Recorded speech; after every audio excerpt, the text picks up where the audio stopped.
Hello, welcome to SF Liberal Buzz. I'm your host, Denise Dory. I'm very happy to be here on my birthday. It's my day of solar return. Happy Earthquake Day, and I got a jury summons. So I look at it as an opportunity to serve the community in ways that I shouldn't say right now till the trial's over. So, anyway, so I've got Shona Gokenauer here as my guest. She is, as we know, the educational director for Axis of Love and so much more than that. And so we've got a lot to get to. So we'll get to the Twitter feed real quick here. So I don't want to cut her off in any way because she's been brimming with stuff to say and everybody's been like talking over her and stuff. Okay, so we've got Newsom wants to wait until 2016 for legalization. 2014 ballot initiative is filed. So that means I guess they want to circumvent this 2014. We're going to talk, Shona's going to talk to us about that soon. So, and then Mexico banned GMO corn, and that's effective immediately. And they're giving the Nobel Prize of Agriculture to Monsanto. No way. Boo. Poo. Poo poo. And California marijuana, which I like to call it cannabis, but I'm quoting, control, legalization, and revenue Act has been accepted and now waiting for title and summary. And the DEA has been listening since 1987. Well, duh. They actually, there's COINTELPRO and the Black Panther movement. They were spied on by electronics. Right, I think we're all being listened to. I would just assume that at this point. And in Utah, high CBD cannabis oil is legal as hemp. So that's in High Times online. They have a lot of great informative articles on the community we're the newest upcoming community that has a potential to save the economy, the atmosphere, all sorts, and our health. Okay, and so I got on some Republicans' cases because they keep spamming me. So anyway. And then the Supreme Court of the United States rejected the appeal to reclassify marijuana. Cannabis ought to be declassified. Not D. D, yes. And we would like you to donate to Axis of Love, SF. And all these stories can be found on my Twitter feed. So please feel free to follow me, and I'll give you a follow back. And let's see, MSNBC has been showing all those nauseating yes on B and C commercials. They're just, open up the waterfront, which is really a way it's just a land grab is really what it is. So anyway, that's go to my Twitter feed, like I said, and we can get to the stories and tweet me some things back. I'd like to hear from you. So Shona, let's talk about the latest in the community. You want to start local or state or? Let's start on the state level. I mean, on the 13th of this month, we had another 2014 ballot initiative filed, which is awesome. And this is the Save Cannabis ballot initiative that was created open source and had over 1,000 different advocates, including myself, putting language in. There is language in there regarding compassionate care, which is a first. Compassionate care meaning providers that help low-income and no-income and veterans and the elderly access their medicine.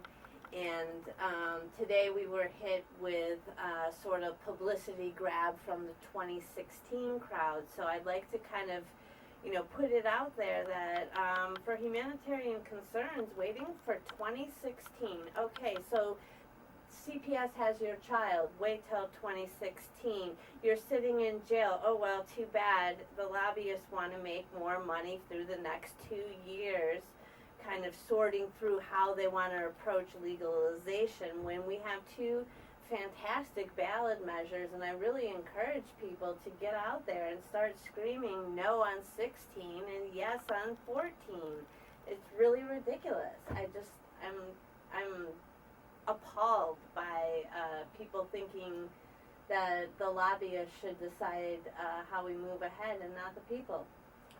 Well, won't the ballot initiative actually override whatever comes out of the assembly? Well, I think the ballot initiative will yeah, I mean, it will definitely be a remedy to whatever comes out of the assembly this year in January. I'm sure they're going to go again for their course of monopoly through Tom Amiano, and hopefully one of the two ballot measures will pass and destabilize that effort. But meanwhile, I think having the task force for 2016 come out with all of this today is a real kind of it's a punch in the face, and it's a pushback on the real activists and the people that really cared to put together a ballot initiative for 2014. And while they may not be upfront about really the lobbyists lobbying against the will of the voters and the patients and the providers of California to get this done in 2014, you know, it's kind of a pushback on our own people, you know, in that sense. And Gavin Newsom was just, you know, recently decided to be for legalization. Many years he spent saying that he was only for medical cannabis, and I'm glad his tune has changed. Lobbyists, you know, have money and ways of making that happen, and that's great that they made that happen. But 2014 is the right choice for civil rights, and it's disappointing. And then we have some more It's really raining crap today. That's what I basically put on my email today. We have an issue going on in San Francisco City Hall in John Avalos's district regarding. It looks like to me that there's an effort to push off one club called Tree Med, sort of off the map. Are there too many clubs concentrated in one area for the planning? Well, they're calling the concern clustering, and they're saying that this one club, Tree Med, is a problem player. The solution to that is not changing the planning code, but actually we have a remedy in law. They can be issued a notice of violation if there really is a problem. I don't really know this club that well, so I can't say that if there is or isn't a problem, but I know the remedy is not, you know, changing the planning code or setting a precedent to change the planning code citywide. The solution is to find out what is the problem that this club is supposedly creating, issue them a notice of violation, and if they don't change their behavior, then we revoke their permit. We don't go in and make a law, and we don't make a law before John Avalos also has an inquiry into the planning commission to review our green zones, which are very limited to is where clubs can locate. Yes. Why would we, before that report has come to us, why would we then preempt that and push this one club off the map? Now that might be great for the two clubs that are located in that area, Mission Organics and Green Cross. However, that short-term victory will be so shallow because the effect that it'll have on the rest of the community is so immense. So it's just a reflection to me, and I'm sorry, I'm really riled up about this.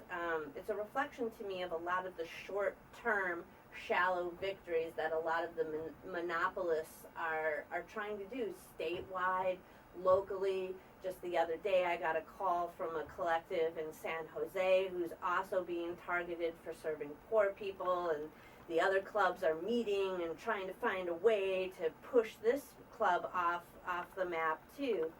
And it's pathetic. It's pathetic, you know. This is not the way we approach it. If we get fair policy, then we all get a fair shake, right? We do.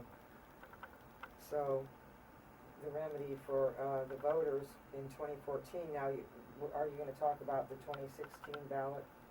You know, we got a call. We got a call. Hello, caller. You're on the air. Hi, Denise. It's John. Happy birthday. Hey, thanks, John. Thanks for calling. You there? Yeah, I was wondering from, Jonah where, patients can go next.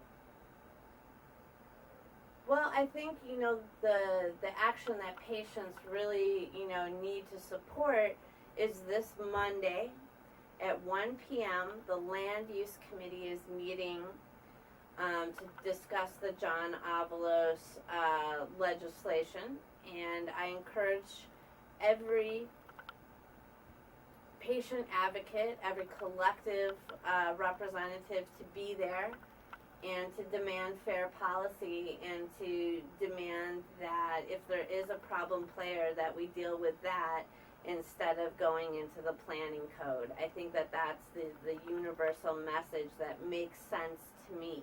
You mean telling the board to do their job and follow procedure? Oh Yeah. my God! Really? Yeah, a little bit of why don't we actually look at what's going on. And like I say, I don't know if Tree Med's a bad club or a bad player, but they're certainly being cast that way. And if there is a problem, we need to work with them to solve it.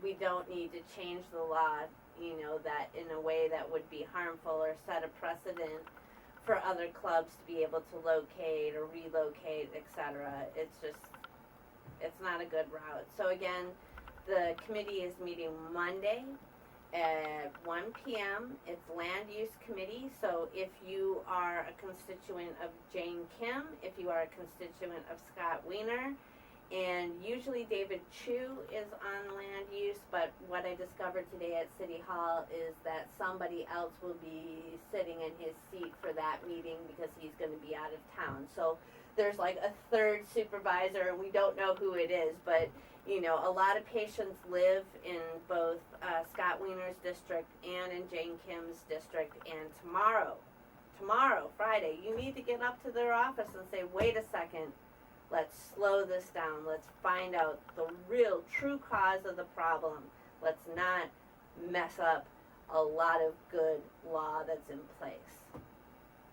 Well, also, what about the issue of Mr. Avila talking to one of the permitting offices about stalling the permit while he tries to do whatever he wants to do legislatively or whatever? Yeah, honestly, I don't even know if that's legal, but apparently what I heard through the grapevine is that he actually asked the health department and the planning department to quit processing any of the applicants in the district. So, to me, it reeks of sort of wanting a lockdown in that area before we actually, I'm all for looking at expanding the green zone. We're waiting for a report back in January. The applicants should be treated in a fair manner. And if there's no reason to deny their permits should not be denied simply to, he's kind of catering to two parties. He's catering to neighborhood groups that he promised, no more cannabis clubs to, and he's catering to Green Cross and Mission Organics already established in his districts. And his district is huge, and instead, we need to frame the conversation around what do we do if we have a bad player and how does the community approach it? Thank you. I hope things get worked out when we get in there. I do too. When we get in there on Monday. Yep, I sure do too.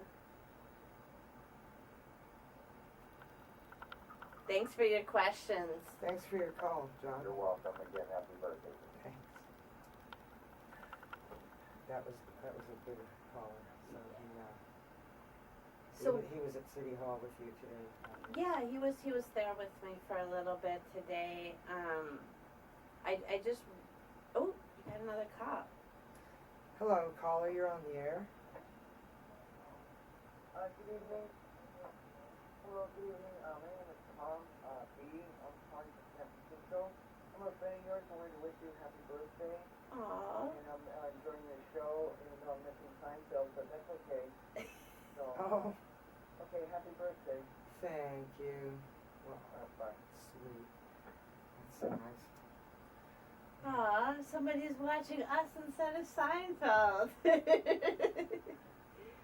And Rachel Maddow's on too now. Ooh, and Rachel Maddow. I wanted to also just really stress, that people really need to read both initiatives for 2014.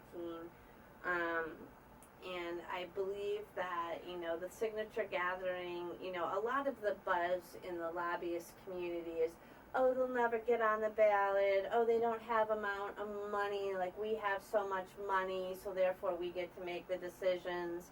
We gotta stop that, people. Hello, caller. You're on the air. Hello, my name is Hector, and I would like to know what choices do we have on the ballot for medical marijuana this season? Okay, well, at the state level, we have two ballot initiatives. We have the Safe Cannabis Ballot Initiative, and we have the Jack Herrera hemp. Jack Herrera? We have two ballots that will be on the state ballot. We have nothing on our local ballot, and Denise will give us an update about our local ballot for San Francisco. That's on the state ballot, right? On the state ballot for 2014, we're going to have, I personally am endorsing and supporting the Save Cannabis Ballot Initiative, and there is another initiative from also some great activists, Lynette Davies and Latita Pepper and Buzzy, and all these guys are bringing forth the Jack Herrera initiative. So true advocates have filed two ballot initiatives at the state level for California voters, and we need to get the word out. We can't let them program the voters for 2016. It's 2014. Because they're taking away our rights, little by little, it's shrinking us, the cannabis community. Yep, and we're becoming like a corporate lobbyist sort of scenario that really isn't looking into the needs of patients as much as it is looking into the needs of consumers. We need more politics to stand up to cannabis instead of turning their backs on us, so. Yeah, it's really hard. It's really, as a patient advocate, I have to say my day in City Hall today was hard. It was disheartening. It's, All work that no one sees. yeah. Uh-huh. But I just really hope that, patients will join us Monday at 1 p.m. for the Land Use Committee and... At City Hall, right? Right, at San Francisco City Hall, 1 p.m. Monday. What floor? I believe that it will be on the second floor Okay. in room second floor. 263. But when you enter City Hall, you can always ask one of the sheriffs where the land use is meeting. The land use? Right, it's at City Land Use Committee. Right? Right.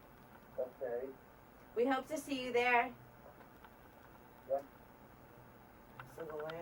the two ballot initiatives, one, they both allow for the cottage grower.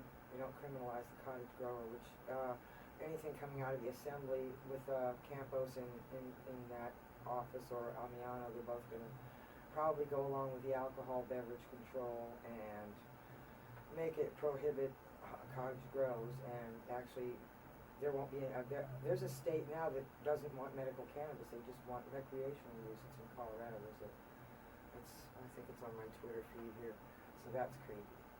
Yeah, that is kind of creepy, but I have a fear that, Campos has done wonderful things with civil rights and human rights, but I do fear right now that he will just follow in Amiano's footsteps and cater to the big lobby and take away our rights to grow our own medicine and allow, the monopolies to flourish in California, which anytime you let any monopoly flourish, it doesn't benefit the consumer, the patient, the people.